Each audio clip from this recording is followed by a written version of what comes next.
परम चिदाकाश, परम ज्योति, अखंड ज्योति, अनंत पूर्ण परम चिदाकाश, परम शांति, स्वयं सिद्ध, स्वयं प्रकाश, स्वयं पूर्ण, स्वस्वरूप, यही सब कुछ है, इसके सिवा कुछ नहीं है।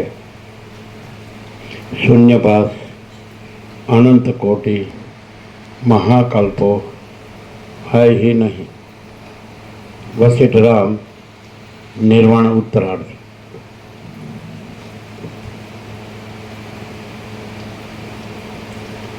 आद्य परब्रह्म सद्गुरु देव की जय।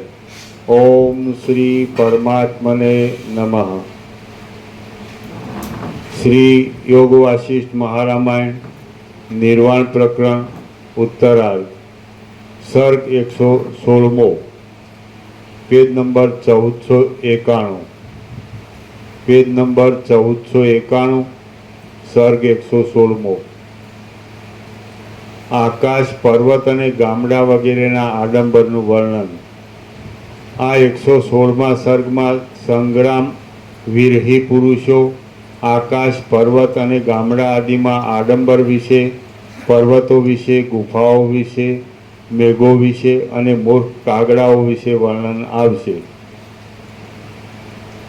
જે આકાશની અંદર અનેક દેવદાનવોના આશ્રયરૂપ વિમાન આદિની ઘટાઓ તારાઓને મીશે રહેલી છે, જે અશ્વિની આદિ નક્ષત્રોના આશ્રયરૂપ છે અને જે સર્વત્ર ફેલાઈ રહેલ અતિ ઉચ્ચ ચંદ્ર સૂર્ય આદિના પણ આધારરૂપ છે, તે આકાશની અંદર તો આકાશ શૂન્ય છે એવી અવિવેકીઓની થઈ રહેલી પ્રતીતિ હજી આજે પણ અસ્ત પામી નથી।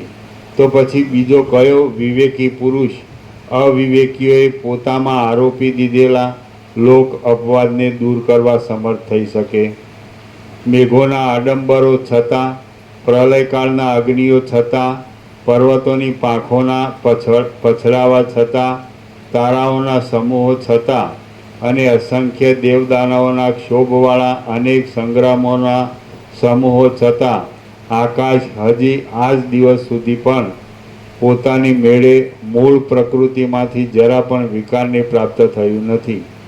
ખરે જ સ્થિર અને દ્રઢ ચિત્તવાળા ગુણવાન પુરુષોના મહિમાનો તાગ કોઈ દિવસ થઈ શકતો નથી। ખરે જ સ્થિર અને દ્રઢ ચિત્તવાળા ગુણવાન પુરુષોના મહિમાનો તાગ કોઈ દિવસ થઈ શકતો નથી। હે સુશીલ આકાશ, તું નિરંતર સૂર્યને, નારાયણને, ચંદ્રમાને, બીજા ગ્રહોને અને વીજળી આદિ બીજા પ્રકાશક તેજોને પોતાના ખોળામાં હિંચકાવે છે, છતાં પોતાની અંદર રહેલ શ્યામતારૂપી અંધકારનો ત્યાગ નથી કરતું, એ એક આશ્ચર્ય છે. એ આકાશ, તું મલિન છે, કેમ કે ત્યાં જ્યાં ચંદ્રબિંબને ધારણ કરેલું છે ત્યાં પણ કલંકના મેષથી કાજળ અને અંધકારના જેવો મલિન ભાગ દેખાય છે. આમ છતાં તું તારા સંપર્કથી આખા ચંદ્રમંડળને શ્યામ નથી બનાવી દેતું, તે મોટું આશ્ચર્ય છે. અથવા તો જે પોતે અંદર મલિન હોય તે જ મલિનના સંસર્ગથી બહાર પણ મલિનતાને ધારણ કરી લે છે. પણ જે અંદર નિર્મળ જ છે તેને કોણ મલિન કરી શકે તેમ છે? જગત સંબંધી દોષો વડે પૂર્ણ છતાં આકાશ સર્વદા નિર્વિકાર રહે છે અને તે તત્વજ્ઞાની પેઠે સર્વ અર્થથી શૂન્ય છે. એ જ એક મોટું સુખ છે. હે પ્રિય મહાશય આકાશ, તું પ્રલયકાળના વાદળાની, વૃક્ષોની અને લતાઓની ઉન્નતિ કરનાર સાધનોને અવકાશ આપે છે, તેથી તું તેમની ઉન્નતિનો કરતા છે. વળી તું ચંદ્રમા, મેઘ, સૂર્ય, કિન્નર, વાતસ્કંદ અને દેવતાઓના પણ આધારરૂપ છે. આવી રીતે તારો સ્વભાવ સર્વત્ર સમાનવાળો અને સ્વચ્છ છે અને તારું સર્વ કર્મ રમણીય છે. પરંતુ તું એક અગ્નિને અને સૂર્યને બાળવાનો અવકાશ આપીને જે સંતાપ ઉત્પન્ન કરે છે તે જ અમને અત્યંત ખેદ ઉત્પન્ન કરે છે. હે આકાશ, તું નિર્મળ છે, સ્વચ્છ છે અને પ્રકાશમય છે. તું ઉન્નતપણાથી ઉત્તમ દેવના પણ આધારરૂપ છે.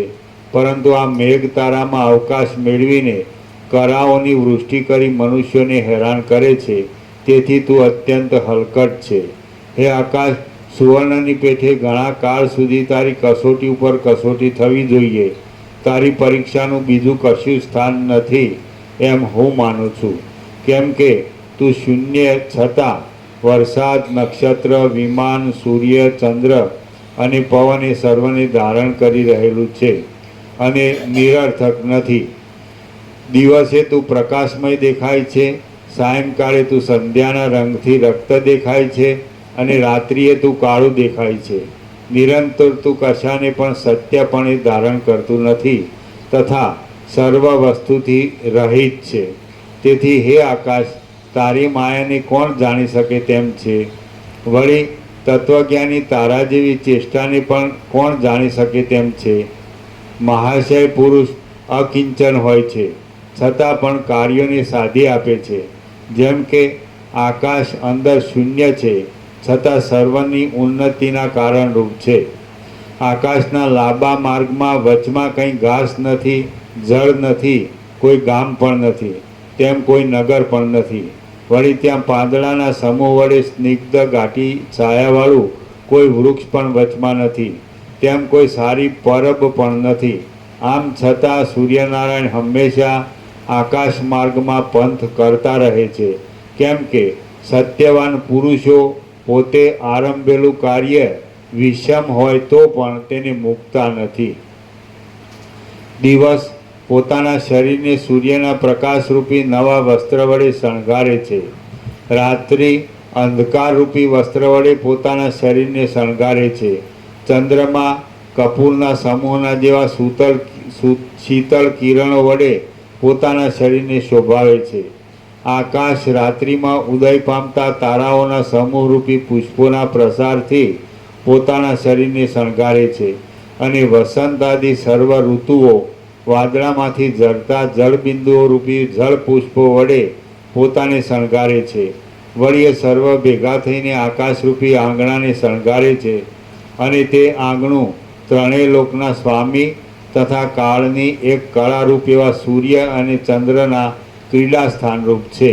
અહો, મહાશય પુરુષની સ્થિતિ ખરેખર આશ્ચર્યકારક અને ઉન્નત હોય છે, કેમ કે ધુમાડા, વાદળા, રજ, અંધકાર, સૂર્ય, ચંદ્ર, સંધ્યા, તારાઓ, વિમાન, ગરુડજી, પર્વતો અને દેવદાનવોના ક્ષોભ વડે કરીને પણ આ આકાશ પોતાની મૂળ સ્થિતિનો ત્યાગ નથી કરતું.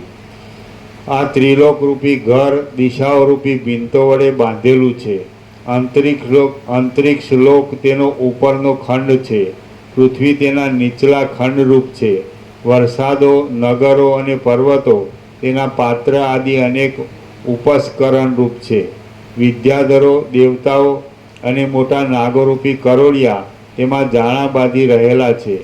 જરાયુજ આદિ 4 પ્રકારના પ્રાણીઓના સમૂહરૂપી કીડીઓના ટોળાથી તે ભરપૂર છે. જેમ માળી અને તેની સ્ત્રી કોઈ સુંદર વિકસિત ઉપવનની રક્ષા કરે છે, તેમ કાળ અને ક્રિયારૂપી દંપતી આ ત્રિલોકીરૂપી ઘરની રક્ષા કરે છે. આ જગત પ્રતિદિન નષ્ટ થતું હોય એમ ભાસે છે, છતાં પ્રવાહ રૂપે તે અદ્યાપી પર્યંત નાશ પામતું નથી. અહો, આ કેવી માયા છે! હું માનું છું કે આકાશ શૂન્યતાને લીધે કશું કરતું નથી, છતાં તે વૃક્ષ આદિની અધિક ઉન્નતિને રોકે છે. કેમ કે મહાન પુરુષ અકર્તા હોય છે, છતાં લોકો તેની મહત્તાને લીધે તેની વિશે કર્તૃત્વ આરોપી લે છે. જેની અંદર લાખો જગત લય પામી જાય છે અને પાછા ઉત્પન્ન થઈ જાય છે, તે આકાશને શૂન્ય કહેવું એ અખંડિત પાંડિત્યને ધિક્કાર છે. આકાશ ઈશ્વરથી જુદું છે એવો ભેદ કોઈ ઉન્મત્ત થઈ ગયેલા વાદીએ કલ્પી કાઢ્યો છે. કેમ કે આકાશની અંદર જ સર્વ જગતનો લય થઈ જાય છે અને પાછું તેમાંથી જ તે ઉત્પન્ન થાય છે તથા તેમાં જ તે રહે છે. માટે કૌંસમાં જન્માદસ્ય યતઃ ઇત્યાદિ શાસ્ત્ર સિદ્ધ ઈશ્વર લક્ષણ આકાશમાં જોવામાં આવવાથી સિદ્ધ ઈશ્વર આવવાથી તે જ ઈશ્વર છે. જેની અંદર અગ્નિથી ઉત્પન્ન થયેલા તણખાઓના સમૂહની પેઠે આ સૃષ્ટિની શોભા ઉત્પન્ન થાય છે, લયને પામી જાય છે, સ્થિતિને પ્રાપ્ત થઈ રહેલી છે અને વૃદ્ધિ હ્રાસને પણ પામે છે. તે નિર્મળ આકાશ આદિ મધ્ય અને અંતથી રહિત છે, એક છે, મારા પોતાના સ્વરૂપથી અભિન્ન છે અને સર્વના કારણરૂપ છે એમ હું માનું છું. ઈશ્વરરૂપી કાંઈ બીજું કારણ એ ચિદાકાશથી જુદું નથી, જે પોતાના અંગમાં અપરિમેય સર્વ વસ્તુઓને અંદર ધારણ કરી રહેલું છે અને જે ત્રિલોકીરૂપી મણિઓના વિશાળ આધારરૂપ છે. તે આકાશ ચિદ્રૂપ છે, પરબ્રહ્મ રૂપ છે અને મારા પોતાના સ્વરૂપથી પણ ભિન્ન નથી એમ હું સમજું છું. તેની અંદર આ જગતનો ભ્રમ, ઉદય અને અસ્ત પ્રાપ્ત થતો રહે છે. પર્વતના શિખર ઉપર આવેલી વનભૂમિમાં વનચર કોઈ સુંદર મનોહર વૃક્ષોના ગહન પ્રદેશોમાં કામી ગીત ગાય છે અને નીચે ચાલ્યો જતો આ વિયોગી પથિક એ ગીતને સાંભળીને રસ વડે આકુર થઈ જાય છે તથા ગાનાર તરફ ઊંચું જુએ છે.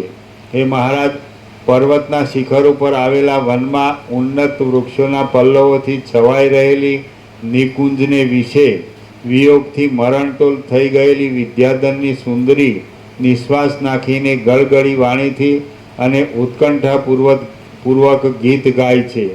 આ નીચે ચાલ્યો જતો પથિક તે ગીતને સાંભળે છે અને પોતે પણ નિશ્વાસ નાખે છે.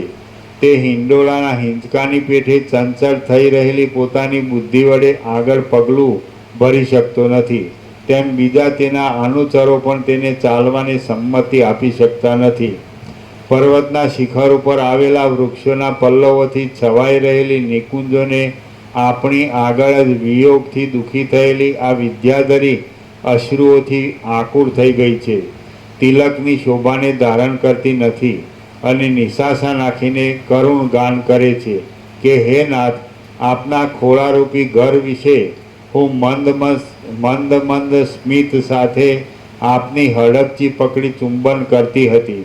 તે ચુંબનરૂપી રસાયણને સંભાળીને તથા તેના આસ્વાદને વારંવાર ગૂંથીને મેં આ હત્યારા વરસો કાઢ્યા છે. હે મહારાજ, મેં માર્ગમાં રસ્તે જતા આવતા લોકોને મોઢેથી સાંભળ્યું છે કે આ વિદ્યાધરીનો પૂર્વજન્મનો તરુણ પતિ વિદ્યાધર કોઈ મુનિના શાપથી 12 વર્ષ સુધી વૃક્ષરૂપ થઈ રહ્યો છે. તે સંવત્સરોને જ ગણ્યા કરતી આ વિદ્યાધરી પણ તેને મળવાને ઉત્કંઠિત થઈ જઈને વૃક્ષરૂપ બની ગયેલા પોતાના તે પતિનો જ આશ્રય કરીને ગાન કર્યા કરે છે. હે મહારાજ, જુઓ, એ વિદ્યાધર આપણા અવલોકન માત્રથી શાપ મુક્ત થઈ ગયો છે અને વૃક્ષ ભાગને છોડી દઈને ઉઘડેલા પુષ્પોરૂપી હાસ્યને ધારણ કરી રહ્યો છે. જુઓ, શાખાઓના આકારે દેખાતા પોતાના તેજ બાહુ વડે આલિંગન કરીને તે પોતાની પત્નીને કંઠમાં લગાડે છે. પર્વતોરૂપી હાથીઓના વૃક્ષોરૂપી રોમાંચોમાં જે પુષ્પોનો સમૂહ રહ્યો છે તે શિખરોમાં જાણે વસંત ઋતુમાં પડેલા જલબિંદુઓના જેવા આકાશમાંથી મૂર્તિમાન તારાઓ કર્યા હોય તેવો દેખાય છે. માછલાની પંક્તિઓના વેગવાળા ઠેકવાથી ઉછળ્યા કરતી જળની લહેરોમાં ક્રીડા તથા શબ્દ કરતી ચપળ ટીંટોળીઓ વડે ભયંકર જણાતી, પુષ્પોરૂપે શુક્લ વસ્ત્ર વડે શોભી રહેલી અને કાંઠાઓમાં તથા જળમય પ્રદેશોમાં રહેલા નિશંક મૃગો વડે ભરપૂર થયેલી આ કાવેરી, અહો, એ કેવી શોભે છે! હે મહારાજ, આ સુવેલ પર્વતના શિખરમાં નિર્મળ શોભાવાળી આ આખી કાંચનમય શિલા ઉપર સૂર્યનો પ્રકાશ પડવાથી તે દેદીપ્યમાન થઈ રહી છે. ભરતી સમયે ચપળ થઈ રહેલા સમુદ્રના તરંગો તેની સાથે અથડાય છે ત્યારે એ શિલા બહાર જાણે વડવાનળના તણખાઓ ચમકતા હોય તેવી દેખાય છે. પર્વતોની અંદર પાસે આવેલા ઘાટા વાદળાથી ઘેરાયેલા સ્થળમાં રહેલા ઘરની સીમાના અંતમાં આવેલા વિકસિત નવીન વૃક્ષો વડે સુશોભિત અને ખાખરાના વૃક્ષો વડે આકાશ પર્યંત વીંટાઈ વળેલા આ નેસના ઘરોની શોભા આપ જુઓ. પર્વત પાસેના ગામડા સ્વર્ગનો પણ પરાજય કરી રહ્યા છે. તેઓ વિકસિત થઈ રહેલા પુષ્પો વડે અત્યંત શુભ્ર ફૂલની વાડીઓથી રમણીય છે. કોઈ ઉત્તમ પાત્રની પેઠે તેઓ મંદાર વૃક્ષોની અંદર અનેક પુષ્પ સમૂહને ધારણ કરી રહ્યા છે. તેઓ કરંડિયાની પેઠે મોરોને ધારી રહેલા છે. જળમય શીતળ પ્રદેશ વડે સુશોભિત છે. ભૈરવ જપ ખાવાના સ્થાનથી ઊંચા શિખર ઉપરથી નીચે પડતા જળ સમૂહના વિલાસરૂપી વાદ્ય વડે મનોહર છે અને પ્રતિધ્વનિ વડે ગાજી રહેલા ગુફાવાળા વનોમાં ગાન કરી રહેલા મનુષ્યો વડે સુંદર છે.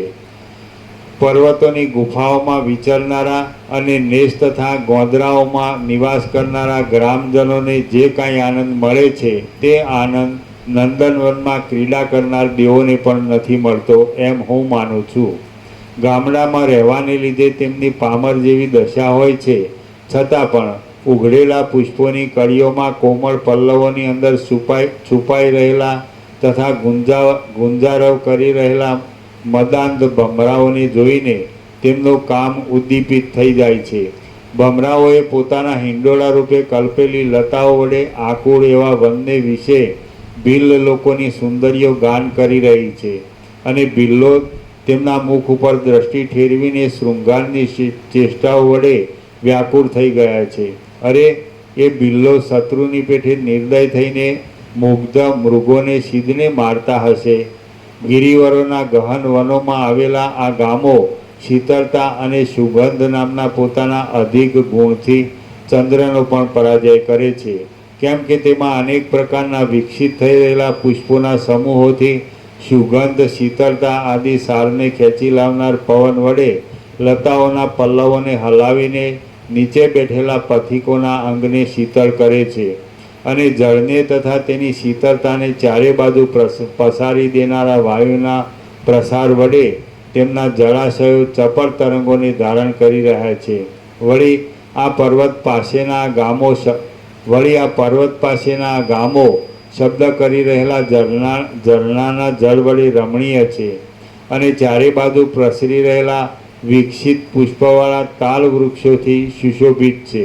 લીલા માત્રથી જ વિકસિત થઈ રહેલા પુષ્પો તથા પલ્લવોથી લચી પડેલી લતાઓના ચંદરવા વડે તેઓ આકાશને અડકી રહ્યા છે અને પર્વત ભાગમાં ઊંચા થઈ રહેલા તાલ વૃક્ષોમાં લટકી રહેલા મેઘો વડે સુશોભિત છે. જાણે ચંદ્રલોકના ઉપવનના ભાગો જ હોય તેમ તેઓ ચંદ્રમાના અમૃતને સ્ત્રવનાર અસ્વસ્થ વડે અનુમાનમાં આવતી બ્રહ્મલોકની પૃથ્વીને જીતે છે. નજીક આવી રહેલા તથા જળ વડે ભરેલા વાદળાની ઘટાઓથી જામેલા મેઘોની ગર્જના થાય છે, તેથી મયુરો નૃત્ય કરી રહે છે. એ નવીન નૃત્યને વિશે મયુરોના સમૂહોના કોમળ મોરપીંછો વિખરાઈ જાય છે અને તેમાં રહેલી ગોળાકાર ટીલડીઓ મણીઓની જેમ ઝળકી રહે છે. આથી આ ગામડા સર્વથી ઉત્કૃષ્ટ દશા ભોગવે છે. એક બાજુ સુંદર ચંદ્રમંડળ રૂપી આભૂષણ વડે સુશોભિત અને બીજી બાજુ વિશ્રાંત થઈ રહેલા તથા જળ વડે પરિપૂર્ણ ભરેલા વરસાદરૂપી હાથીઓવાળા આ ગિરિગ્રામોમાં જે વિલાસલક્ષ્મી ઝળહળે છે તે વૈભવવાળા બ્રહ્મદેવના રાજ્યમાં પણ ક્યાંથી જ હોય. જાણે સુગંધ વડે સુશોભિત કોઈ નંદનવનનો અંદરનો ભાગ હોય તેવી સુંદર દેખાતી સંતાનક નામના કલ્પવૃક્ષની જાતિના ગુચ્છાઓને હસી કાઢનાર નિકુંજોથી સુશોભિત અને પુષ્પિત થઈ રહેલા તથા ગંભીર ગુંજારવ કરી રહેલા બમરાઓથી આકુર થયેલા લીમડાઓના ઘાટા વૃક્ષોથી રમણીય લાગતી પર્વતોની ગુફાઓ જોતા મારા ચિત્તમાં અપાર આનંદ થાય છે. હરિણીઓના શબ્દ વડે મનોરમ હારિત પક્ષીઓ વડે ચિત્તહારી અને જાણે કામદેવના મૂર્તિમાન નગરો જેવા સુશોભિત આ પર્વત ગામોમાં મનુષ્યને અત્યંત આનંદ સાંપડે છે. જાણે સ્ફટિકના સ્તંભોની જ ખરેખર રચના કરી હોય તેમ ધારારૂપે અવિચ્છિન્ન પડ્યા કરતા ઝરણાના પાણીથી સુશોભિત આ ગ્રામરૂપી પર્વત ગુફામાં ઢેલો નૃત્ય કરે છે તે આપ જુઓ. શબ્દ કરી રહેલા ઝરણાના જળ વડે સુશોભિત આ પર્વતની ગામરૂપી ગુફાની નિકુંજોને વિશે મોરપીંછોવાળી વિલાસ કરી રહેલી અને પુષ્પોના ભાર વડે લચી પડેલી લતાઓ નૃત્ય કરે છે. હારિત પક્ષી વડે મનોહર અને લીલા ઉપવનના વૃક્ષોથી સુશોભિત વાવના પ્રમાણમાં તેની અંદર રહેલા હંસ સારસાદી પક્ષીના શબ્દોરૂપી સૂક્ષ્મ ને ગંભીર ધ્વનિને ધારણ કરી રહેલા અને પર્વતની ગુફાઓ વડે ઢંકાયેલા આ ગામડાના અકૃત્રિમ સ્થળોમાં કામદેવ યથેચ્છ આનંદથી રમે છે એમ હું માનું છું. હે શ્રીમંતોના જેવા મોટા ઔદાર્યને ધારણ કરનાર અને તડકાનો નાશ કરનાર ઉન્નત ગંભીર આકૃતિવાળા મહાશય મેઘ, તું પર્વતના મસ્તક ઉપર ભૂષણરૂપ થઈ રહેલો છે. તું જ પૃથ્વીના ખેતર બગીચા આદિને પોષણ આપનાર જળના એક આશ્રયરૂપ છે. આમ તારામાં અનેક ગુણ રહ્યા છે અને તું હર્ષથી વરસે છે, છતાં પણ તું ખારી જમીનમાં, તળાવમાં અને તેની અંદરના કાંટા આદિ વૃક્ષોમાં સત અસત પાત્રનો ભેદ કર્યા વિના એક સમાન રીતે જળને વરસે છે. એ તારો અવિવેક સત્પુરુષોના ચિત્તમાં ખેદ ઉત્પન્ન કરે છે. હે મેઘ, તું નિરંતર સમુદ્ર અને ગંગા આદિ ઉત્તમ તીર્થોના જળના પ્રસાર વડે સ્નાન કરે છે. સર્વોચ્ચ આકાશમાં રહીને તું જળની વૃષ્ટિ કરે છે. તું શુદ્ધપણું ધારણ કરી વનભૂમિમાં મૌન વ્રતનો અંગીકાર કરી નિવાસ કરે છે. તું શરદ ઋતુમાં જળથી સાવ રહિત થઈ જાય છે, છતાં તારા અંગમાં અતિ શ્રેષ્ઠ ધવલતા જોવામાં આવે છે. આમ તું સર્વથા ગુણવાન છે, છતાં તું જળનું દાન કરવા સમયે ઉઠીને વજ્રના તથા વીજળીના કડાકા કરે છે. એ તારી કેવી તુચ્છ ચેષ્ટા છે. શુભ વસ્તુ પણ અયોગ્ય પાત્રમાં રહેવાથી અશુભ દેખાય છે. જેમ કે જળ ખરાબ મેઘરૂપી સ્થાનમાં રહેવાથી કાળું પડી ગયેલું જણાય છે. અહો, મેઘે જળવૃષ્ટિ કરી. અહો, જળથી આખી પૃથ્વી પૂરાઈ રહી હતી. અહો, જેમ કોઈ ધનાઢ્ય વડે તેનો કોઈ દરિદ્ર વિવેકી મિત્ર પોષણને પ્રાપ્ત થઈ જાય, તેમ પૃથ્વીની અંદર સર્વ ધાન્યો જળ વડે પોષણ પામ્યા છે. નિર્દયપણું, અસ્થિરતા, અપવિત્રતા, કુત્સિતપણું અને શેરીઓમાં આંટા મારવા એ સર્વ કૂતરા પાસેથી મૂર્ખાઓએ લીધા છે કે મૂર્ખો પાસેથી કૂતરાએ લીધા છે તે હું જાણી શકતો નથી. કૂતરાની પેઠે મૂર્ખ માણસ બહુ દોષવાળો હોય તો પણ શૌર્ય, સંતોષ, ભક્તિ આદિ ગુણો વડે તે કોઈને સ્વીકાર્ય થઈ જાય છે. ધંતુરા આદિ ઝેરી વસ્તુ ખાવામાં આવવાથી ઉન્મત્ત થઈ ગયેલા પુરુષોને, મદિરા આદિના મદ વડે મત્ત થઈ ગયેલાઓને, પ્રમાદ અને ક્રોધ આદિના આવેશને લીધે કૂવા આદિમાં પડવા તૈયાર થઈ ગયેલાઓને અને તત્વજ્ઞાનના બળથી દેહાનુસંધાન છોડી દઈ કેવળ આત્માનંદમાં જ નિમગ્ન રહેનાર યોગારૂઢ પુરુષોને ભોગ પરંપરામાં જ શરીરને છોડી દેનારો વિષય લંપટ મૂર્ખ પુરુષ પોતામાં પાંડિત્યનું આરોપણ કરી તૃણના જેવા તુચ્છ સમજે છે. પરંતુ હે તૃણ, તું જ અવલોકન કર કે એ વિષય લંપટ પુરુષોમાં ઈચ્છા છે કે તેઓ જડ જ છે. જો તેઓમાં ઈચ્છા હોય તો તેઓ કૂતરા જેવા છે, અને તેઓ જો જડ હોય તો તેઓ પોતે જ તૃણથી પણ તુચ્છ છે. કૌંસમાં એટલે પછી ઉન્મત્ત આદિથી પણ તે નીચ હોવાથી બીજાની હલકાઈ ગણવી એ તેઓની ભૂલ જ છે. આ વાતના રહસ્ય વિશે તું જ વિચાર કરી જો. સિંહ અને કૂતરો એ બંનેમાં તિર્યક જાતિપણું સમાન છે, છતાં મેઘગર્જના આદિનો કોલાહલ સહન કરવાના તે બંનેના પ્રકારમાં ભેદ રહ્યો છે. કેમ કે સિંહ ચિત્તમાં કશો ક્ષોભ પામ્યા વિના જ અનાદરને લીધે આંખો મીંચીને એ કોલાહલને સહન કરે છે, ત્યારે કૂતરો મનમાં ક્ષોભ પામીને ભયને લીધે આંખો મીંચી રાખીને એ કોલાહલને સહન કરે છે. નિત્ય અપવિત્ર, પોતાના પ્રિય મનુષ્ય તરફ કેવળ ભસવાથી સ્નેહ બતાવનાર અને શેરીઓમાં રખડી રખડી સર્વ સમયને ગાળી નાખનાર હે કૂતરા, ચિત્તની આવી વિચિત્ર સમાનતા જોઈને કોઈ મૂર્ખે જ તને આ અપવિત્રતા આદિ ગુણોનું શિક્ષણ આપ્યું છે એમ હું માનું છું. અહો, આ વાત કેવી ખેદકારી છે! નિરંતર સર્વ જગતને વિષમ કૌંસમાં એકબીજાથી જુદું પડી રહે તેવા પ્રકારનું બનાવનારા વિધાતાએ પોતાની શર્મા નામની પુત્રીરૂપ કૂતરીના સંતાનરૂપ કૂતરાને વિશે તેને ઘટે તેવા બધા જ ધર્મો નિર્માણ કર્યા છે. તેમણે અપવિત્ર કચરાથી ભરેલા ખાડામાં તેનો નિવાસ કલ્પ્યો છે. વિષ્ટા તથા પરુ વગેરેને તેના ભોજનરૂપ કલ્પ્યા છે. રસ્તાની વચ્ચે સર્વ મનુષ્ય દેખે તેવી ખરાબ રીતે મૈથુન કરવાની દુષ્ટ ઈચ્છા તેના ચિત્તમાં ઉત્પન્ન કરી છે, અને તેનું શરીર પણ સર્વની નિંદાનું પાત્ર થાય તેવું બનાવ્યું છે.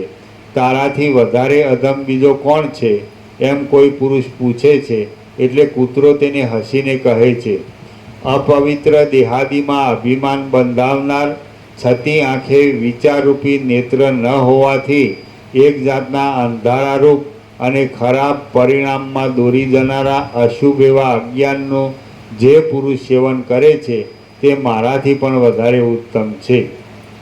કેમ કે મારામાં શૌર્ય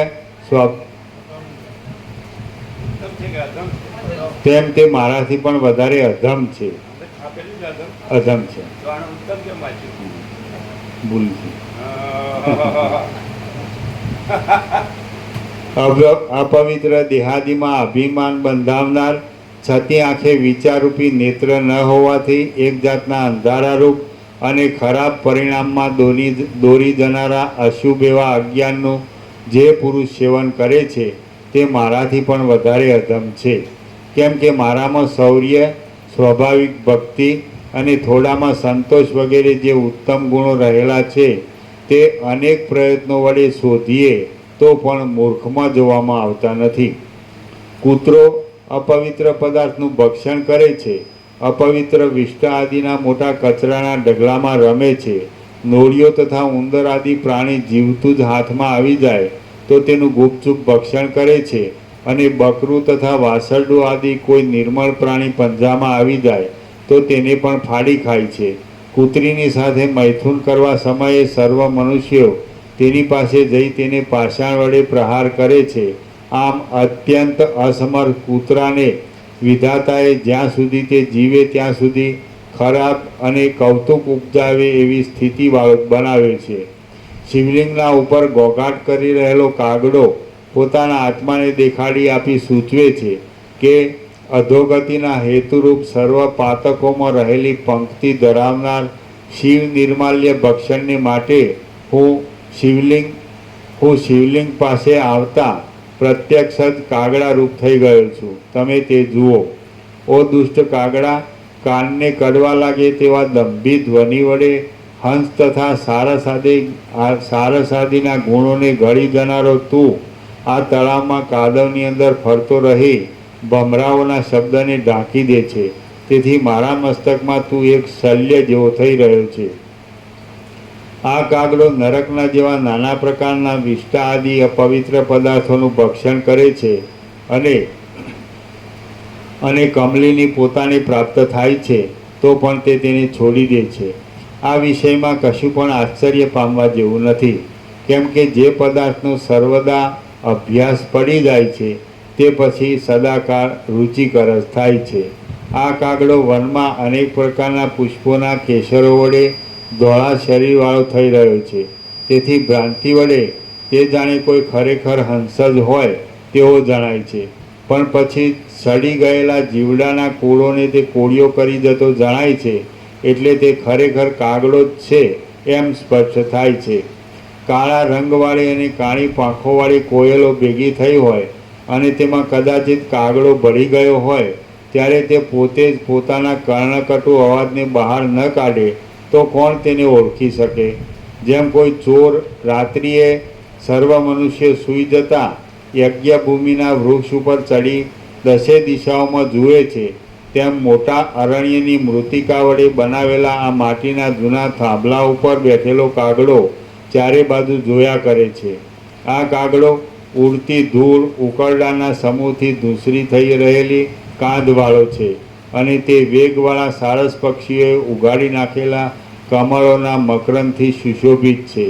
એવા આ તળાવની અંદર કેમ વિહાર કરે છે?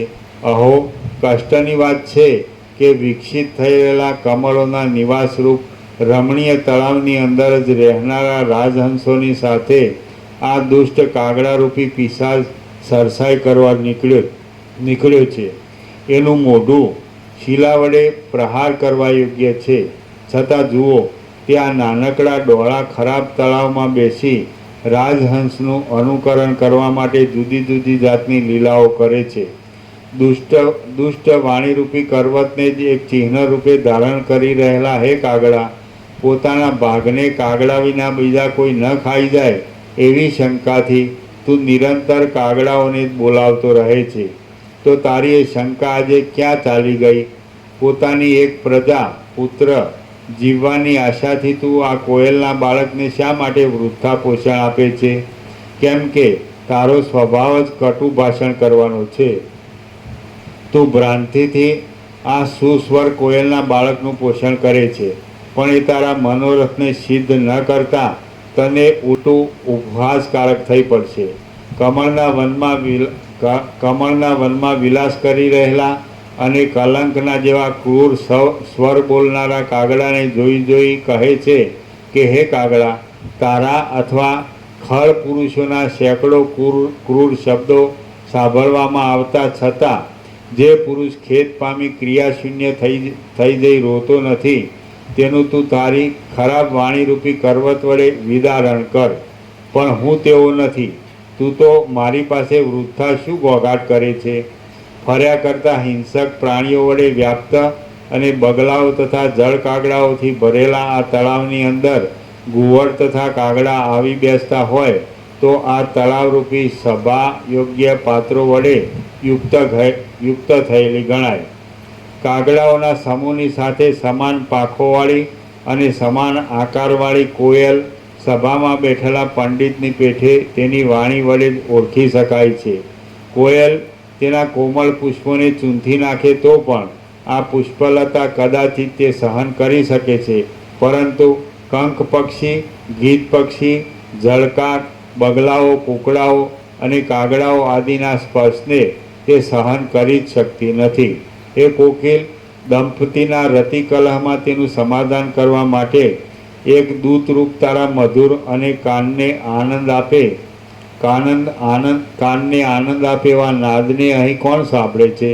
કેમ કે આ લીમડાની જાડીમાં ઘુવડો સાથે નિરંતર કલહ કરનારા કાગડાઓએ પોતાના ઘોઘરા એવા ક્રેકારના અવાજથી સર્વના કાનને બહેરા બનાવી દીધા છે. આ સુંદર કોયલનું બચ્ચું ઉપવનની અંદર રાગી પુરુષો પાસે પોતાની કોમળ વાણી વડે મહોત્સવ જેવી કથા કરી સરળપણાથી સર્વ શ્રોતાઓના મનનું રંજન કરે છે. ત્યાં તો વચમાં આકાશમાંથી કૂદી પડી કાગડાએ આ કોયલના બચ્ચાને મેં પુત્રની પેઠે પાળી પોષી જીવાડેલા છે ઇત્યાદિ કેટલીક તિરસ્કારની વાતો કરીને ભયંકર શબ્દો વડે સર્વ શ્રોતાઓને નીરસ બનાવ્યા. હે કોયલ, તું હર્ષને લીધે તરત જ પોતાના સ્વરને બહાર લાવી કેમ શબ્દ કર્યા કરે છે? તારા કંઠમાંથી હર્ષને લીધે બહાર આવેલા તારા સુસ્વરને તું પાછો સમેટી લે. આ આપણા સુસ્વર ગાયનનો યોગ્ય સમય છે એવો ભ્રમ તને ન થાવો.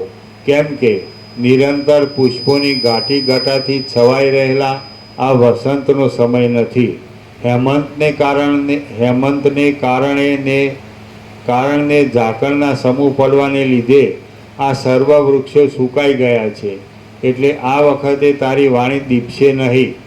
વિચિત્ર પ્રકારના અભિનવ અંકુરો વડે સુશોભિત ચૈત્ર માસની અંદર કોઈ વિરહિણી સ્ત્રી કોયલને કહે છે, હે સુંદર આકારવાળી સુસ્વર કોયલ, આ ચૈત્ર માસ કોનો છે? ત્યાં ઊંચા વૃક્ષમાંથી તે મધુર શબ્દો વડે કોમળપણે કહ્યું કે તારો છે, તારો છે. આવું જે તે કહ્યું તે દુઃખ આપનારું નઠારું અને ખોટું વચન તને કોણે શીખવ્યું છે?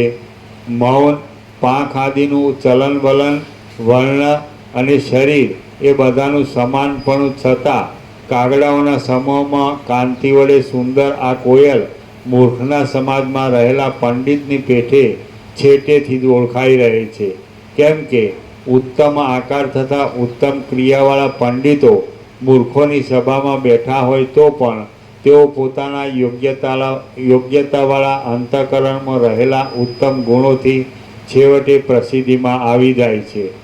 હે ભાઈ કોકિલ, કડવો અવાજ કરી રહેલા કાગડાઓ વડે વ્યાપ્ત થઈ રહેલો આ શિશિર ઋતુનો કાળ છે. આ કાંઈ વસંતોત્સવ નથી. હમણાં તારા શબ્દોમાં અમૂલ્ય ગુણનો આરોપ થવો અશક્ય છે. માટે તું તારા સ્વરને બંધ કરી કોઈ વિશાળ વૃક્ષવાળી ગુફામાં તેના ખરી પડેલા જૂના પાંદડા વડે ઢંકાઈ રહેલા માળામાં મૌનપણું ધારણ કરી નિવાસ કર. આશ્ચર્ય છે કે આ કોયલનું બાળક પોતાની માતાને છોડી કાગડી પાસે ચાલ્યું જાય છે. આશ્ચર્ય છે કે કાગડી તે કોયલના બાળકને તેની ઓળખાણ પડતા ચાંચ અને ચરણ વડે પ્રહાર કરે છે. આ વિષયમાં હું ક્ષણ માત્ર વિચાર કરું છું કે ત્યાં તો એ કોયલનું બચ્ચું પણ ઉત્સાહભેર પોતાની માતાની પેઠે જ પોતાનું બળ વધારવા માટે આકાશમાં ઉડવા લાગી ગયું. કેમ કે ભાગ્યશાળી પુરુષ જે દિશામાં જાય છે તે દિશા તેને મહાત્મા આપનાર થઈ પડે છે. શ્રી યોગ વાસિષ્ઠ મહારામાયણમાં નિર્વાણ પ્રકરણના ઉત્તરાર્ધનો સ્વકાક કોકિલા ન્યાયોક્તિ વર્ણન નામનો સર્ગ 116મો સમાપ્ત. સર્ગ 117મો તળાવ, કમળ અને હંસ આદિનું વર્ણન. આ 117મા સર્ગમાં અનેક જાતના કમળોથી સુશોભિત એવા તળાવ વિશે વર્ણન આવશે અને તેના પ્રસંગથી કમળ, ભમરાઓ અને હંસ ઇત્યાદિ વિશે પણ વર્ણન આવશે. સહચરો બોલ્યા, હે મહારાજ, આ આપણી પાસે રહેલું પર્વતનું શિખર અત્યંત શોભાને લીધે કામનું ઉદ્દીપન કરે છે. તેથી તે જાણે કામદેવનો પ્રધાન હોય તેવું દેખાય છે. તેની અંદર પ્રતિબિંબ થઈ રહેલ મૂર્તિમાન આકાશ જેવા દેખાતા આ તળાવને આપ જુઓ. એ તળાવ કલ્હાર, પદ્મ, ઉત્પલ આદિ કમળની જાતિઓના સમૂહના નાળમાં કમળને માટે ક્રીડા કરતા અને વિચિત્ર શબ્દવાળા પક્ષીઓ વડે વ્યાપ્ત છે. વિકસિત થયેલા ઉન્નત કમળોની કળીઓમાં રહેલ સુશોભિત રાજહંસો વડે યુક્ત અને ઇન્દ્ર નીલમણીની પેઠે ઉપર બેસનાર ભ્રમરો, સારસ તથા ક્રૌચ આદિ પક્ષીઓ, બ્રાહ્મણો અને બીજા લોકોથી સેવાયેલું આ તળાવ જાણે પૃથ્વી ઉપર બ્રહ્માનું ઘર જ હોય તેવું રમણીય દેખાય છે. પથરાઈ રહેલા જળબિંદુઓ વડે દિશાઓના મધ્ય ભાગને ભયાનક બનાવી દેનાર ઉઘડી ગયેલા અનેક જાતના કમળોના સમૂહની અંદર રહેલ મકરંદ વડે ગૌરવર્ણનું થઈ રહેલું, સુગંધ વડે મત્ત થયેલા ભમરાઓ તથા પક્ષીઓના ગાયન વડે ગાજી રહેલું અને આકાશમાં ઉપરના ભાગમાં જાણે ચંદ્રવો બાંધી દીધો હોય એવો ભાવ દેખાડનાર આ તળાવ વાદળા તથા ઝાકળ આદિને પ્રતિબિંબના મીસથી ધારણ કરી રહેલું છે. આ તળાવની અંદર કોઈક સ્થળે મંદ મંદ ગર્જના કરી રહેલા તરંગો ઉછળતા જોવામાં આવે છે અને કોઈ ઠેકાણે મદોન્મત્તપણાથી એકબીજાનો દ્વેષ કરનાર તથા અત્યંત ઘોઘાટ કરી રહેલા ભમરાઓ દેખાય છે. કોઈ ઠેકાણે જળની ગંભીરતાથી તથા નિર્મળતાથી નિશ્ચળપણાને લીધે આ તળાવ પોતે જાણે સુષુપ્તિ અવસ્થાને ધારણ કરી રહ્યું હોય એવું જણાય છે અને કોઈક ઠેકાણે કમળોથી તથા ડોલરોથી તે જાણે ઢંકાઈ રહેલું હોય તેમ ભાસે છે. આ તળાવ બિંદુરૂપ થઈ રહેલા મોતીના જેવા જળ વડે તાપનો નાશ કરે છે અને કાંઠા ઉપર રહેનાર સિંહોને પણ ઠેઠ વૃક્ષના અગ્રભાગથી માંડી જળ સુધી લંબાઈ રહેલી સુંદર લતાઓ વડે રોકે છે. તરંગો વડે ધોવાઈ ગયેલી શિલાઓવાળા આ તળાવના જળપ્રાય પ્રદેશો કાદવ વડે વિષમતાવાળા થઈ રહ્યા છે અને અનંત મેઘો વડે અનંત જળમય પ્રદેશને ધારણ કરી રહેલું મૂર્તિમાન આકાશ જ જાણે પૃથ્વીમાં આવી અવતર્યું હોય તેમ આ તળાવ શોભે છે. વરસાદને દૂર લઈ જનારા પવનથી કંપિત થઈ રહેલા કમળના સમૂહમાંથી ઉડેલા મકરંદની કાંતિથી આ તળાવ જાણે વીજળીના પ્રકાશને પોતાની અંદર ધારણ કરી રહ્યું હોય તેવું શોભી રહ્યું છે. આથી એક દેશમાં જળબિંદુઓના સમૂહને અને એક દેશમાં અંધકારના સમૂહને ધારણ કરી રહેલું આ તળાવ જાણે સંધ્યાકાળ સંબંધી આકાશ હોય તેવું દેદીપ્યમાન દેખાય છે. તેમના ખભાઓ પોતાના બચ્ચાને પોષણ આપવા માટે પોતાના માળા પ્રત્યે લઈ જવાતા કમલીઓના કમળરૂપ કોળીઓના ભાર વડે થાકી ગયા હતા. તે હંસો જાણે કાળ વડે એકઠા કરી રાખેલા મૂર્તિમાન ચંદ્રબિંબો હોય તેવા શોભે છે. એ હંસોથી વીંટાયેલું આ તળાવ શરદ ઋતુમાં વાદળાના અનેક ખંડો વડે સુશોભિત થઈ રહેલા આકાશની પેઠે કેવળ પવન વડે પણ સુંદર દેખાય એવું છે. તો પછી સુગંધી વાયુ વડે તે સુંદર દેખાય તેમાં શું કહેવું? આ તળાવના તરંગોની પંક્તિઓ જાણે સુગંધનો ભાર ઉપાડવાથી થાકી ગઈ હોય તેમ મંદ ગતિ કરનારા અને મકરંદના સંપર્કથી ભીના થઈ રહેલા પવનોથી કંપી રહી છે અને એવા જળ મિશ્ર કાદવને નીચો બેસાડી દઈ જળથી છૂટો પાડી દેવામાં થતી ત્વરાને લીધે એક જાતના મોટા વિચિત્ર શબ્દને ધારણ કરી રહી છે. આથી ક્ષોભને પામી ગયેલા પક્ષીઓ તીરની લતાઓમાં ભરાઈ બેસે છે. વળી એ લતાઓ પુષ્પવૃષ્ટિ કરી રહી છે, તેથી તરંગોની પંક્તિઓ જાણી પોતાની વૃદ્ધિ માટે તે પુષ્પવૃષ્ટિને તટ સાથે સાધી દેતી હોય તેમ જણાય છે.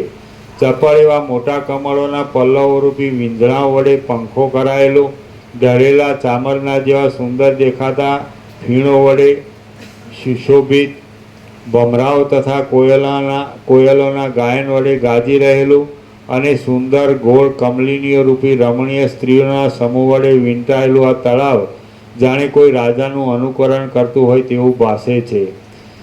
ભમરાઓ રૂપી શ્રેષ્ઠ પાત્રોના મનોહર પદાર્થોમાં પણ અતિ મનોહર ગીત વડે શોભાયમાન આ તળાવ કમળોના મકરંદોના સંઘર્ષથી વ્યાપ્ત થઈ રહેલું છે અને તેને લીધે પીળા થઈ રહેલા જળને તે ધારણ કરે છે.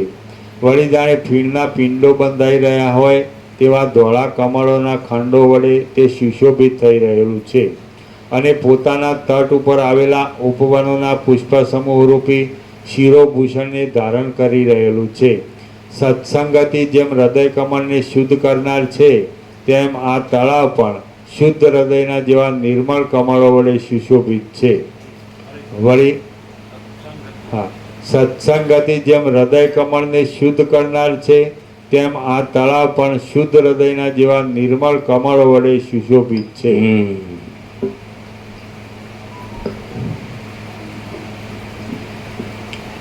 સત શબ્દ છે. સત સત એટલે અસ્તિત્વ. હવે આ માણસ છે તો આ અનંત અસ્તિત્વ છે, તો એને અનુભવનાર માણસ એ પોતે હોય કે ન હોય તો પણ અનંત અસ્તિત્વ છે. સત સત એટલે અસ્તિત્વ, સત્તા. એટલે જ્યારે માણસ જીવતો હોય છે ત્યારે યા અનંત અસ્તિત્વને અનુભવે છે. અને એનું જનરલાઇઝેશન એટલે સામાન્યકરણ કરવામાં આવે તો બે વસ્તુ અનુભવાય છે. બધું સર્વસામાન્ય રૂપે શું છે તો એક આખો પ્રકાશ છે, અને એટલે જ આ આખો દેખાવ છે. એક આખો પ્રકાશ છે ને એક આખો દેખાવ છે. અને એક અનંત અસ્તિત્વ છે, એ અનંત અસ્તિત્વ જ છે. અને અનંત અસ્તિત્વ એનું મૂળ મુખ્ય જો સ્વરૂપ અથવા તત્વ અનુભવવામાં આવે, માણસ અનુભવે તો એ આખો પ્રકાશ છે. અને એ જ આખો પ્રકાશ એ બધામાં એવો આખો પ્રકાશ છે કે એમાં બીજું કાંઈ નથી ને બીજું કાંઈ થતું નથી. આકાશ જેવો આખો અનંત ચૈતન્ય પ્રકાશ છે. એટલે બીજું કાંઈ નથી. એટલે આખો દેખાવ એ તો એને એમ જ કહેવું પડે, કારણ કે પ્રકાશ અને દેખાવ બે નથી. પ્રકાશ છે ને દેખાવ નથી. બીજું કે પ્રકાશ તો બસ જે છે તે જ છે, જેમાં બીજું કાંઈ નથી ને બીજું કાંઈ થતું નથી. તો એ આખો પ્રકાશ સજ છે. એટલે પછી પ્રકાશ જ છે તો પછી પ્રકાશમાં પ્રકાશ અને દેખાવ બે નથી, માટે આખો દેખાવ નથી. બીજું કે પ્રકાશ છે એનાથી આખો દેખાવ, આખા પ્રકાશથી આખો દેખાવ ભાસે છે, પણ આખા પ્રકાશમાં આખો દેખાવ નથી. એ આભાસ માત્ર છે. જેમ સૂર્યનારાયણ ભગવાનથી આ ત્રૈલોક્ય ભાસે છે, પણ સૂર્યનારાયણ ભગવાનમાં ત્રૈલોક્ય નથી. એમ એ આખો જે આકાશ જેવો આખો અનંત ચૈતન્ય પ્રકાશ છે, તો એનાથી આ આખો દેખાવ ભાસે છે, દ્રશ્ય. અને દેખાવ ઉત્પન્ન થાય છે, રહે છે અને લીન થાય છે. દેખાવ સ્થિર નથી. દેખાવ ઉત્પન્ન થયા પહેલાં નથી, પછી ઉત્પન્ન થઈને પછી રહે છે અને પછી લીન થાય છે. મહાસાગર છે, આખો મહાસાગર છે, તો આખા મોજા એ દેખાવ છે. કારણ કે આખા મહાસાગર અને મોજા બે વસ્તુ નથી. વસ્તુ તો મહાસાગર છે. એટલે આખો મહાસાગર છે અને આખા મોજા એ ઉત્પન્ન થાય છે, રહે છે અને લીન થાય છે. આ આખું આકાશ છે અને આખું દ્રશ્ય એ ઉત્પન્ન થાય છે, રહે છે અને લીન થાય છે. પણ આખું આકાશ જ છે. નિરંજન, નિરાકાર, નિર્વિકાર, એક જ અદ્વિતીય, અનાદિ, અનંત, અનંત, અખંડ, અભેદ, અપરિચ્છિન્ન. તો એવું આ અનંત છે. અનંત ही अनंत है, अनंत में अनंत ही है. એટલે હવે જ્યાં મનુષ્ય છે, આ જીવ છે, તો ત્યાં બે વસ્તુ છે. કારણ કે આખું અનંત અસ્તિત્વ છે, ત્યાં જ મનુષ્ય છે, એની અંદર જ છે, એની બહાર તો નથી. તો એ મનુષ્ય છે, તો જનરલાઇઝેશનમાં બે વસ્તુ એનામાં છે. આખા અનંત અસ્તિત્વનું જે જનરલાઇઝેશન કર્યું કે આખો પ્રકાશ ને આખો દેખાવ, તો અહીંયા આખો પ્રકાશ પણ છે ને આખો દેખાવ પણ છે. અને આખો પ્રકાશ છે અને આખો દેખાવ નથી. ક્લિયર થાય છે ને? ક્લિયર होता है? गुजराती समझ में आती है ना? गुजराती समझ में आती है ना? ये तो આ આખો પ્રકાશ છે, તો બધે એ આખો પ્રકાશ છે. અને આખા પ્રકાશમાં જે આખો દેખાવ આભાસ માત્ર છે, કારણ કે તો ઉત્પન્ન થાય છે અને લીન થાય છે. અને પ્રકાશ તો એમને એમ રહેશે, એવો ને એવો જ આખો. તો એનો શું થયો કે બધે સર્વત્ર અને સદા આખો પ્રકાશ પણ છે, અને એ જ આખો પ્રકાશ છે ત્યાં જ આખો દેખાવ ભાસે છે. તો પછી આ મનુષ્ય છે તો ત્યાં પણ એ બંને છે, કારણ કે સર્વત્ર છે. એટલે અહીંયા આખો પ્રકાશ પણ છે ને આખો દેખાવ પણ છે, પણ બે વસ્તુ નથી. આખો મહાસાગર છે અને આખા મોજા છે, તો બે વસ્તુ તો નથી. આખો મહાસાગર જ છે. આખું આકાશ છે અને આખો દેખાવ છે, તો બે વસ્તુ નથી. આખું આકાશ જ છે અને આખું દ્રશ્ય નથી, કારણ કે ઉત્પન્ન થાય છે અને લીન થાય છે. તો એવી રીતે જ્યાં માણસ છે, આ જીવ છે, ત્યાં પણ આખો પ્રકાશ અને આખો દેખાવ બે છે, કારણ કે તો સર્વત્ર છે. તો અહીંયા પણ છે. તો બે વસ્તુ તો નથી, માટે અહીંયા આખો પ્રકાશ છે અને આખો દેખાવ નથી. હવે આ માણસ છે તો એ અનુભવે છે ને કે આ આખું અનંત અસ્તિત્વ છે, આખું અનંત અસ્તિત્વ છે. એનું જનરલાઇઝેશન, સામાન્યકરણ કર્યું કે એમાં શું છે, તો આખો પ્રકાશ અને આખો દેખાવ. તો આખા પ્રકાશમાં તો આખો પ્રકાશ જ છે, બીજી કોઈ વસ્તુ નથી. એટલે આખો દેખાવ નથી, એ આભાસ માત્ર છે. સ્વપ્ન જેવું, જાંજવાનો જળ જેવો, મિથ્યા ને નાશવંત, અસત, અસાર અને દુઃખ. તો હવે આમાં વિવેક તો થઈ ગયો, ભાગ ત્યાગ થઈ ગયો. દૂધ કા દૂધ, પાણી કા પાણી મેં, દૂધ કા દૂધ મેં, પાણી કા પાણી મેં, કે ભાઈ આખો પ્રકાશ જ છે અને આખો દેખાવ નથી. તો અહીં પણ જ્યાં માણસ અનુભવે છે તો એ આખો પ્રકાશ જ અનુભવ છે. અગર તો એ અનુભવ જ આખો પ્રકાશ છે, કારણ કે પ્રકાશ એ ચૈતન્ય પ્રકાશ છે અને ચૈતન્ય જ અનુભવ છે. જે સદાશિવ વસિષ્ઠને કૈલાસમાં કહ્યું કે ચૈતન્ય ભિન્ન પોતાનો બીજો કોઈ અનુભવ નથી. એટલે ચૈતન્ય ભિન્ન જુદો, એટલે ચૈતન્ય ભિન્ન પોતાનું, એટલે ચૈતન્યનો અનુભવ નથી, એટલે કે ચૈતન્ય પોતે જ અનુભવ છે. એટલે અનુભવ છે એ પોતે, એ જ ચૈતન્ય છે. એટલે હવે અહીંયા જે અનુભવ છે કે આખું અનંત અસ્તિત્વ છે અને એ આખું અનંત અસ્તિત્વ પ્રકાશે છે, એ પ્રકાશે છે, માટે આખો અનંત ચૈતન્ય પ્રકાશ છે. અનુભવ ચૈતન્ય હોય, કોઈ દિવસ જળ ન હોય. એટલે આખો આકાશ જેવો આખો અનંત ચૈતન્ય પ્રકાશ છે. એટલે આખું અનંત અસ્તિત્વ છે એ આખો અનંત ચૈતન્ય પ્રકાશ છે. એટલે અને ચૈતન્ય ભિન્ન પોતાનો બીજો અનુભવ નથી, એટલે ચૈતન્ય જ અનુભવ છે. એટલે જે અનુભવ છે એ જ ચૈતન્ય છે, એ જ આકાશ જેવો આખો અનંત ચૈતન્ય પ્રકાશ છે. માટે દરેક માણસ અનુભવ રૂપે આકાશ જેવો આખો અનંત ચૈતન્ય પ્રકાશ છે અને દેખાવ રૂપે કોઈ માણસ કાંઈ નથી, કારણ કે આખો સર્વત્ર અને સદા આખો પ્રકાશ છે ને આખો દેખાવ નથી. કારણ કે પ્રકાશમાં બે વસ્તુ નથી. આખો સૂર્યપ્રકાશ છે અને ત્યાં જ આખું ત્રૈલોક્ય ભાસે છે, પણ સૂર્યમાં ત્રૈલોક્ય નથી, એ કેવળ એ અનંત તેજ ઘન જ છે. તેવી રીતે આ પણ આખો અનંત ચૈતન્ય પ્રકાશ જ છે. હવે એ સર્વત્ર છે, માટે જ્યાં માણસ છે ત્યાં પણ છે. પણ એ માણસમાં એ કેવા સ્વરૂપે છે કે માણસનો આ જે અનુભવ છે, તો હમણાં જ કીધું, સદાશિવે કીધું વસિષ્ઠને કૈલાસમાં કે ચૈતન્ય ભિન્ન ચૈતન્યનો બીજો અનુભવ નથી. ચૈતન્ય ભિન્ન એટલે જુદો, પોતાનો એટલે ચૈતન્યનો, એટલે ચૈતન્ય પોતે જ અનુભવ છે.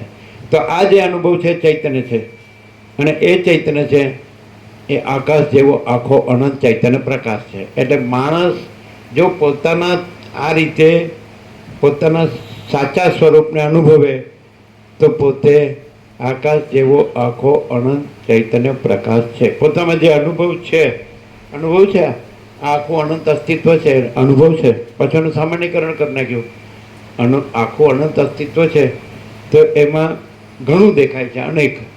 એટલે એનું સામાન્યકરણ કરી નાખ્યું કે આખું અનંત અસ્તિત્વ આખો પ્રકાશ છે અને એ આખો પ્રકાશ છે.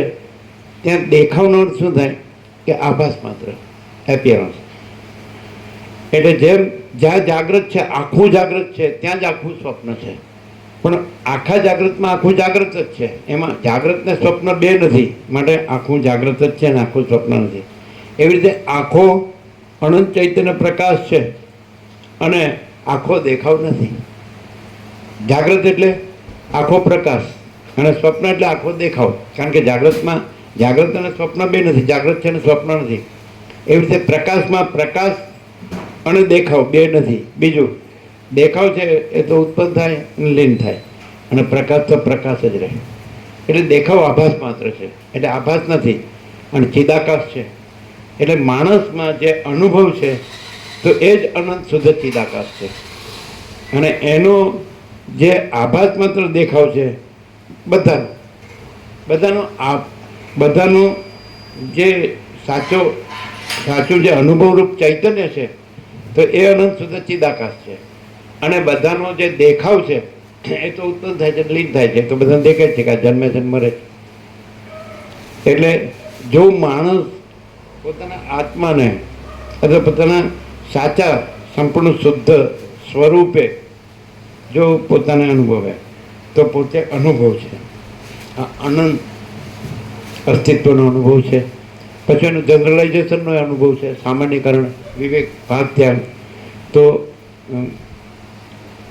પોતે અનુભવ પોતે ચૈતન્ય છે અને ચૈતન્ય પોતે આકાશ જેવો આખો અનંત ચૈતન્ય પ્રકાશ છે. એ જ અનંત શુદ્ધ ચિદાકાશ, ચેતવત આકાશ, ચેતથી પ્રકાશ હતી. તો ચૈતન્ય પ્રકાશ રૂપી આકાશ. તો માણસ અનુભવ રૂપે પોતે અનંત શુદ્ધ ચિદાકાશ છે. અને બધે સર્વત્ર એ આખો પ્રકાશ છે, જનરલાઇઝેશન સામાન્યકરણ કર્યું, અને આખો દેખાવે છે. તો આખો પ્રકાશ છે, એમાં આખો પ્રકાશ ને આખો દેખાવ બે નથી. જેમ આખું જાગ્રત અને એમાં આખું સ્વપ્ન, એમ બે નથી. આખું જાગ્રત છે ને આખું સ્વપ્ન નથી. તેવી રીતે આખો પ્રકાશ છે ને આખો દેખાવ નથી. તો જ્યાં માણસ છે ત્યાં અનુભવ રૂપે આખો પ્રકાશ છે અને આભાસ રૂપે આખો કાંઈ નથી. હવે એ પોતાની અંદર કેવી રીતે ક્લિયર થાય? કારણ કે બે ભેગું લાગે છે. સૂર્યનારાયણ ભગવાનનો પ્રકાશ છે, આખો પ્રકાશ છે, ત્યાં જ પાછું આખું દ્રશ્ય પણ છે, ત્રૈલોક્ય પણ છે. તો એમ ખબર પડે કે કઈ રીતે પોતે આખો પ્રકાશ જ છે અને આખો દેખાવ આભાસ માત્ર છે. તો પોતે આખો પ્રકાશ જ છે, અનંત શુદ્ધ ચિદાકાશ, ચૈતન્ય પ્રકાશ રૂપી આકાશ, અને આખો દેખાવ નથી. તો એ બે ભેગા છે, સાથે હોય એવું લાગે છે, પણ એક છે ને એક નથી. આખું જાગૃત છે અને ત્યાં જ આખું સ્વપ્ન પાસે છે. તો બે નથી, આખું જાગૃત છે ને આખું સ્વપ્ન નથી. તેવી રીતે આકાશ જેવો આખો અનંત ચૈતન્ય પ્રકાશ છે ને ત્યાં જ આવું આકાશથી પૃથ્વી આવું આખું સ્વપ્ન જેવું ને ઝાંઝવાના જળ જેવું આખો આભાસ માત્ર દ્રશ્ય પાસે છે. હવે બેને જુદા કેવી રીતે પાડવા? જે અનુભવ છે તો એ સત છે, એ જ અનંત શુદ્ધ ચિદાકાશ છે. અને જે દેખાવ છે એ અનુભવ નથી, જે ઉત્પન્ન થાય છે ને લીન થાય છે, આભાસ આકાર વિકાર. તો જન્મે છે ને મરે છે, એ અનુભવ નથી. અનુભવ ચૈતન્ય છે અને દેખાવ અનુભવ નથી, ચૈતન્ય નથી. જેમ આખો સૂર્યનારાયણ ભગવાનનો પ્રકાશ છે અને આખો ત્રૈલોક્ય રૂપી આભાસ છે. તો પ્રકાશ અનુભવ છે અને દેખાવ અનુભવ નથી. એવી રીતે ઓળખી શકાય છે ને. કેવી રીતે ઓળખી શકાય?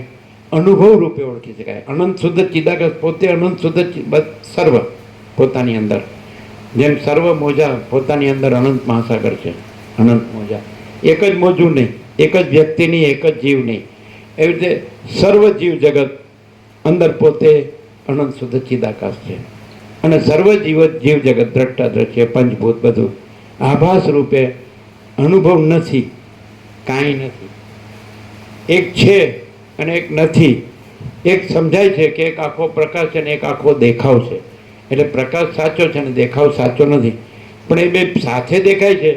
તો આવી રીતે ખબર પડે કે કઈ રીતે આખું અનંત શુદ્ધ ચિદાકાશ છે અને આખો દેખાવ દ્રશ્ય એ નથી.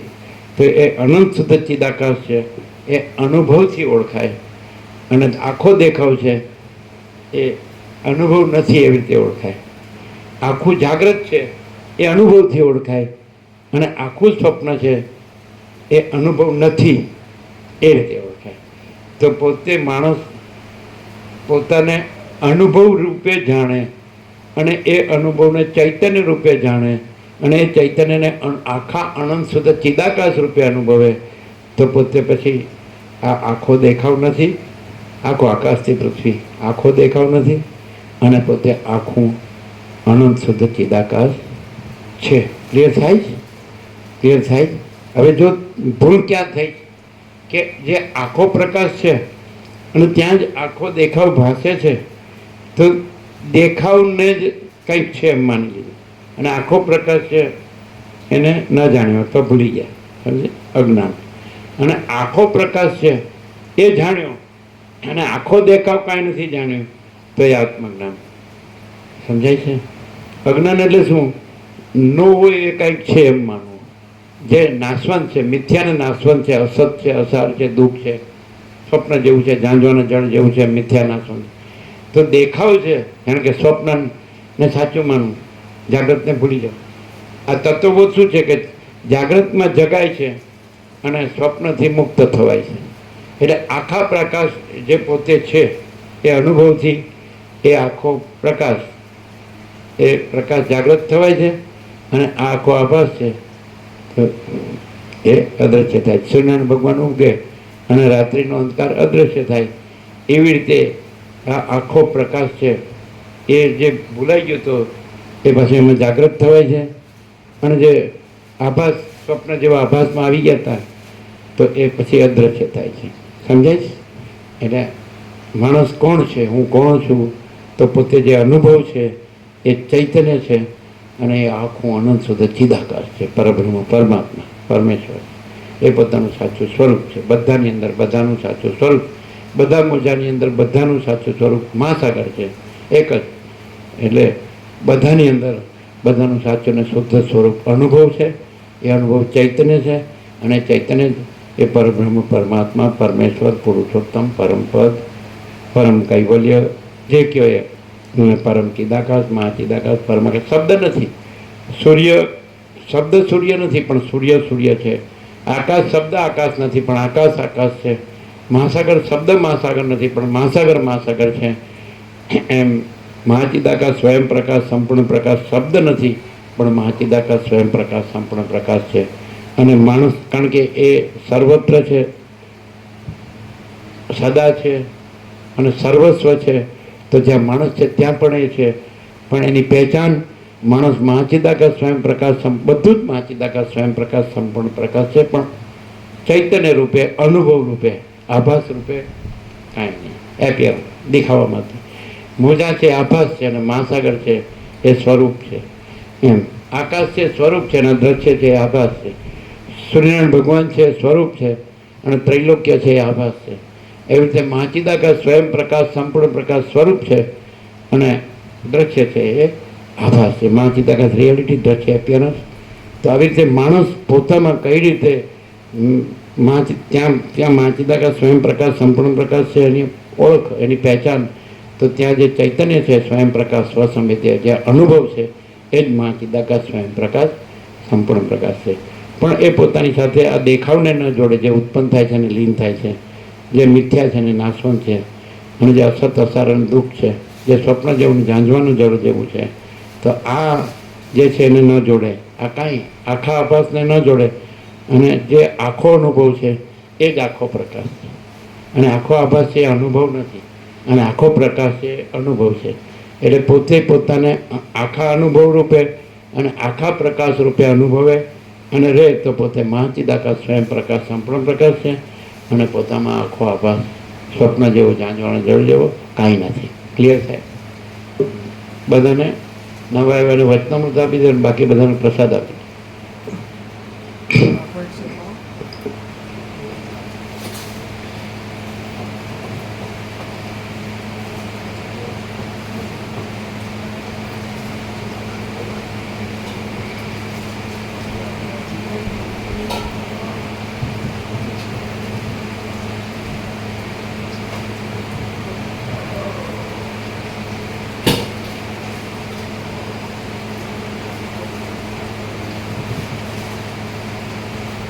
વચનામૃત બાપો બધાને, ઘણાને બાકી છે, આપો. તમે અરે તમે જાતે આપો ને.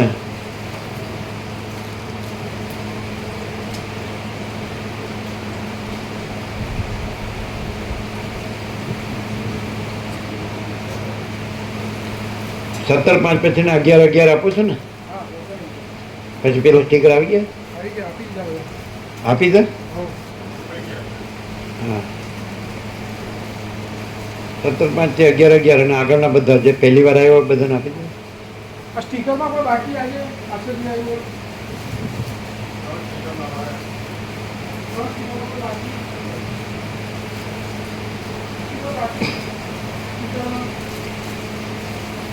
પણ આ વચનામૃત બધાને આપ્યા? આમાં કોઈ બીજું બાકી? બધા હા બધાને આપ્યા છે?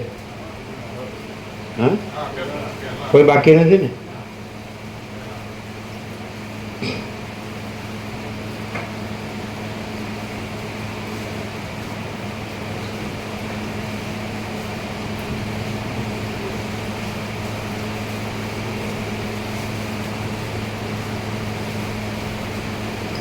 એટલે પહેલા આપ્યા છે, અમારા આવ્યા પહેલા. હવે બેનો ડિફરન્સ કેવી રીતે ખબર પડે? માની લો કે આ જેણે સાંભળ્યું એ બોલી શકે છે, પણ ખરેખર આખો પ્રકાશ રહ્યો હોય અને આખો દેખાવ ન રહ્યો હોય તો એ બેની ઓળખાણ શું? કે આખો પ્રકાશ રહ્યો હોય અને આખો દેખાવ ન રહ્યો હોય તો એને એ આખા પ્રકાશ એટલે મહાચિદાકાશ પરમ કૈવલ્ય પરમ શાંતિ જ હોય. આખો પ્રકાશ રહ્યો હોય એને પરમ શાંતિ જ હોય. અને ખાલી બોલતો હોય અને આ આખો દેખાવ રહ્યો હોય, આખો પ્રકાશ ખાલી બોલતો હોય તો એને શાંતિ ન હોય. સમજાય છે? આટલું જ મેઇન લક્ષણ છે. જે આખો પ્રકાશ રહ્યો હોય, ક્લિયર હે? ગુજરાતી સમજ में आप? આખો પ્રકાશ રહ્યો હોય તો યાર ન બોલતો હોય તો પણ એને પરમ શાંતિ હોય.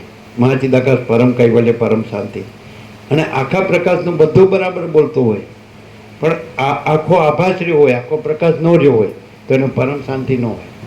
क्लियर? બે કેવી રીતે ઓળખાય? कैसे पहचाने जाते हैं दोनों? आखा प्रकाश रहा हो और आखा प्रकाश का बिल्कुल व्यक्त न करता हो, एक्सप्रेस न करता हो और आखा आभास न रहा हो तो उसको आखी परम शांति होती है. आखा प्रकाश रहा हो, आखा आभास न रहा हो, समझ में आता है कि नहीं? और आखा प्रकाश को व्यक्त भी न करता हो, बोलता भी न हो तो भी उसको आखी परम शांति होती है. और आखा प्रकाश न रहा हो, पूरा जानता हो शब्दों से, शब्द में, और आखा प्रकाश का फुल जानता और बोलता हो लेकिन आखा आभास रहा हो तो उसको शांति नहीं होती है, परम शांति नहीं होती. क्लियर होता है? आखा प्रकाश की जो परम शांति है, परम महाचिदाकाश परम कैवल्य परम शांति, वो वाणी बाणी में नहीं आती, विचार वाणी शब्द नहीं है. समझा था ना? वो प्रकाश है. क्लियर? अनंत प्रकाश, अनंत आनंद, अनंत शांति. समझाय? એ વ્યક્ત ન કરે, આખો પ્રકાશ રહ્યો હોય અને આખો આભાસ ન રહ્યો હોય, જાગૃત આખો જાગ્રત રહ્યો હોય અને આખો સ્વપ્ન ન રહ્યો હોય તો એને પરમ શાંતિ હોય. અને આખો જાગ્રતનું વ્યક્ત પણ ન કરતો હોય, પોતે આખો જાગ્રત છે એવું ન કહેતો હોય, ન બતાવતો હોય તો પણ આખી પરમ શાંતિ હોય. અને આખા જાગૃતનું બધું જ બોલતો હોય પણ આખું સ્વપ્ન રહ્યો હોય તો એને કાંઈ ન, શાંતિ ન હોય. કેવો થાય? તો આ મહાચિદાકાશ છે, આખો પ્રકાશ છે, એ પરમ કૈવલ્ય છે અને પરમ શાંતિ છે. સમજાય? અને સ્વયં પ્રકાશ છે અને સ્વસંવેદ્ય છે, એટલે પોતા વડે અનુભવાય એવો છે, એ બીજા વડે અનુભવાય એવો નથી. महाचिदाकाश स्वयं प्रकाश अनुभव ज्ञान, स्वयं प्रकाश को शब्द ज्ञान की अपेक्षा नहीं है. तो महाचिदाकाश स्वयं प्रकाश अनुभव ज्ञान, वो स्वयं अनुभव है, स्वयं ज्ञान है, स्वयं प्रकाश है, स्वसंविध है, अपने से अनुभव में आने वाला है. वो व्यक्त न करे, वो रहा हो पूरा और व्यक्त न करे तो भी उसको वो परम कैवल्य परम शांति होती है. और पूरा शब्दों से व्यक्त करे और तो आका प्रकाश रहा न हो, स्वयं प्रकाश स्वसंवेद्य अनुभव ज्ञान रहा न हो और आखा आभास रहा हो, समझ में आए ना? तो पूरा व्यक्त करे तो भी उसको परम शांति नहीं होती है. जो रहा हो व्यक्त न करे तो भी परम शांति होती है. जो न रहा हो व्यक्त करे तो भी परम शांति नहीं होती है. मैंने दिखावा है वो आखा प्रकाश नहीं है, पर महाचिदाकाश स्वयं प्रकाश अनुभव ज्ञान है, वो सच्चा आखा प्रकाश है. खाली दिखावा, दिखावा समझ में, खाली दिखावा, शो आडंबर है ना, तो खाली आडंबर करे ऐसा कि मैं सब जानता हूँ, लेकिन अंदर आखा आभास रहा हो तो उसको अभाव मिटता नहीं, इच्छा पूरी होती नहीं, उसको परम शांति नहीं होती है.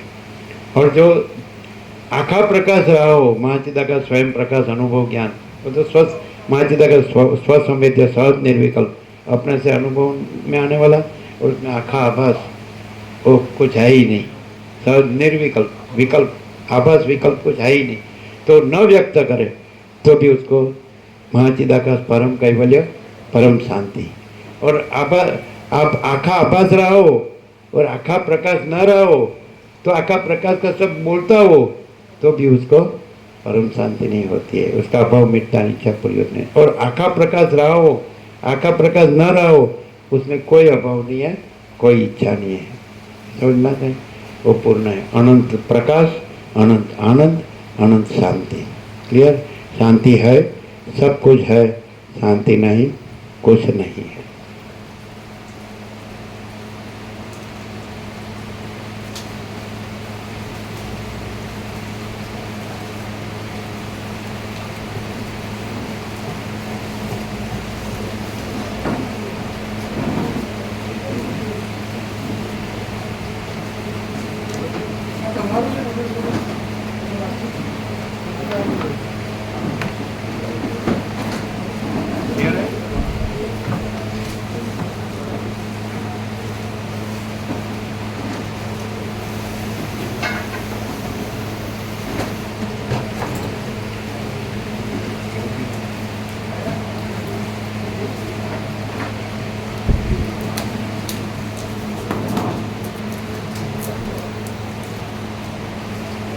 Clear है?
आवाज कितना मस्त है, ऐसा आवाज कितना मस्त